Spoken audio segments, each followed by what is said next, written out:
Now we come on to a most important question. How come our beliefs and myths and legends about God or the gods are so closely linked to this idea of good versus evil?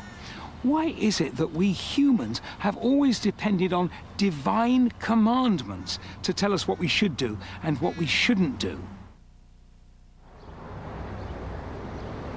I think, by my own standards and by what's written in the Bible, I lead a fairly good life. But because I don't believe in God, can I, in your view, be good? Absolutely. Absolutely, you can be good without believing in God. But the dilemma, Robert, is who sets the definition of good? For how long can you be good? How many centuries can we be good if there is not an underwriting definition of who sets the standard for good? Where do you get your moral guidelines and codes of behavior from? Tell me about that. You have to have a starting point. You have to have a defining point. And so I'm a follower of Jesus Christ. That's where all my guidelines come from, my passion, my energy, my guidance, my peace. It's all from Jesus Christ. I learned what morals I may have more by observing my parents, their modeling, and it never seemed to me to be a great issue. It reminds me a bit, you know, of I think it was Abraham Lincoln, who said that when I do good, I feel good. When I do bad, I feel bad. And he added the unfortunate phrase, that is my religion. I would say that is my worldview, and I'd be happy. Could I be a good person, in your view, even if I don't believe in a God? Absolutely, because God, yes, to me, my whole life, my prayers, the way I relate to others belongs to the fact that there is a creator. But there are people who like to look at the creators in a different way. But that doesn't mean that they are less human beings than I am. If I understand the beauty of my religion, then I have to relate to people who are, whether they belong to my faith, or even those people who may not have faith in the established meaning of faith. Their humanity is what counts. The values that I learned and my conception of what was good and what was bad and so on, I learned from life. I mean, I learned from listening to people, I learned from reading books, I learned from watching the world around me.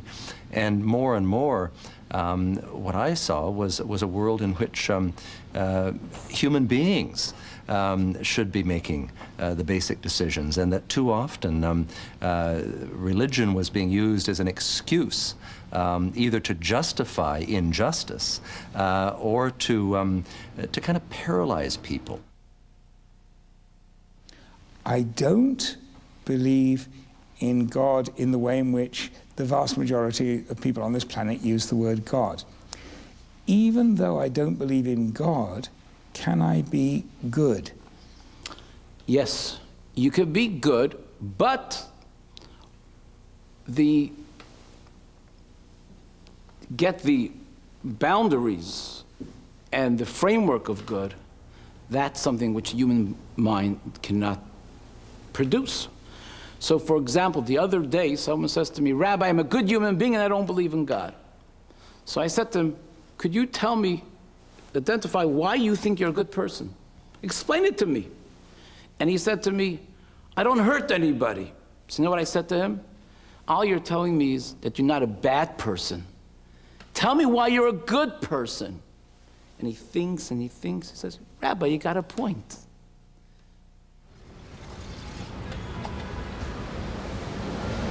Bruce Springsteen called it empty sky the days after September the 11th, 2001, when there were no planes flying. The terrible events that happened here at the World Trade Center that day bore shocking and horrifying witness to the extremes that some people will go to in the name of their beliefs.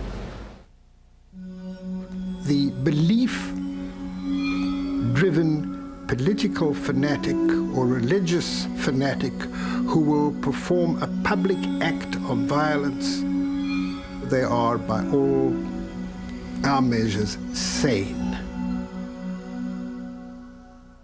You know, when you go to a theater, you operate in the world of symbol and reverberation. When you're at a religious ceremony, where action is almost zero, the reverberation of the symbols is huge. A priest lifts up a cup of wine and holds a biscuit, and with the simple gesture of offering it to a suppliant, he reenacts not breakfast, but the redemption of the world and of all mankind. There is a state which is dreamlike, which we call oneroid, which occurs sometimes in epilepsy and sometimes in psychosis, but I think we are often near to that state in daily life when we give ourselves over, as in hypnosis, to some ceremony or set of symbols that happily shapes our action and instructs us how we should behave. What do you say to people who kill themselves and others in the name of God? And they say they're doing a pious act. People do things in the name of God. People do things in all kinds of names. There's one major difference. And people say to me, Rabbi, religion, look on the Khamenei's, look on the Taliban, they're religious people. The answer is, you could take anything, if you want, and rationalize it in your own mind to come up with your own program. The human mind, on the contrary, that strengthens my position. There are people who have an agenda, and they're twisting and turning whatever they want in order to deliver the message. The one item that is still in my memory is when one of the teachers, he was in SS uniform, but he was only there once or twice a week. He was a math teacher in high school. And he had on his Nazi belt buckle, Gott ist mit uns, God is with us. And I said, well, if they like God so much and the Jews have the same God, why want to get rid of him? You know, I couldn't understand that. I know there's some doctors who act in an inappropriate way. Therefore, medicine is no good. Or there's some lawyers who are inappropriate, who act, that's why law is no good. We cannot judge a religion because some people did something wrong. Okay. Let me finish. You must judge religion by religion. The Quran says, sparing a human life, respecting a human dignity is part of your religious faith. Now, many times people misunderstand this because in the Quran, for example, like the scriptures before the Quran, which came to say tooth for tooth, eye for eye, the Quran says no. The justification, the sanctity of human soul must be respected. If you take the whole history of humankind, and if you add up the things that have happened in the name of God, isn't it a good idea to try and not behave destructively in the name of God? I think you overgeneralize there on that whole human history in the name of God. If you take and add up the events that happened without God, you take someone like Marx or Stalin, who had beginnings of faith, left them, and then developed their own definitions of good, their own ideologies, and ended up murdering millions. No, I don't think we should get ourselves all hand-wringing and wrought up over the evil that's done in the name of religion. We should say it's wrong, we learn from it, we condemn it, and we move on to do good in the name of religion. Communism failed economically, which was its premise of survival. Nazism failed in the battleground, which was its premise of survival. Maoism failed on the premise of the traditional Chinese sense of the pragmatic, and it could not go on. The problem of the theologically based certainties is that there is no way they can ever be contradicted. They are self-fulfilling. They are black box systems. It is whatever the deity's name is, or however is expressed, it is perfect for all time. So it is the believer who fails.